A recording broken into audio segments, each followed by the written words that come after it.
Tignan natin tong Montero ni Sir. Nagpagawa siya ng mga ano niya, interior. Ito. Nagpagawa siya ng ceiling. Grabe kaganda oh. Ceiling niya. Tapos ang ganda ng combination niya. Kasi anong kulay ito mga boss? Brown and off-white. Ang ganda ng brown and off-white oh. Tapos nagpagawa rin siya ng sidings niya. Talagang nilihat niya pati yung ano niya, seat cover niya. Seat cover.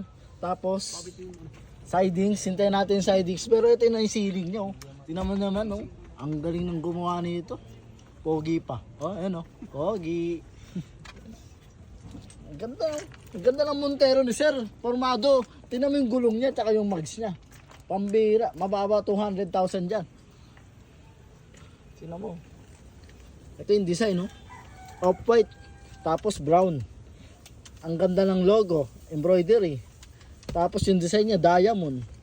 Parang ito yung kinabitan sa Wigo ko kanina no. No. Parang ganito no. Ganyan design boss, ganyan. Ganyan design 'di ba? Pero sa kanya ang ganda pati yung ceiling.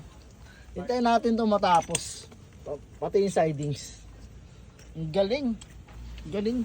Galing talaga ng mga installer. Ito yung installer niya, ang pogi oh. Ang ceiling, ito yung sa ceiling. Seat cover, ito ang pogi nandito sa ibang klase. Alam mo, ang galing ng pagkabaklas nila dyan kasi dahan-dahan lang yan, hindi magagalaw yung mga wiring mo.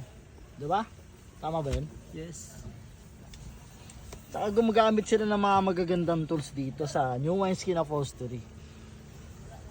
Ang galing talaga ng mga taga New Wineskin Upholstery. Kasi ilang beses ko sila nagmamasdan kung paano sila gumawa. Ang galing talaga mga professional.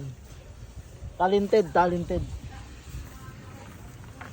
Kahit saan silang lugar, madadala nila yung talent nila. Ang ganda ng ano.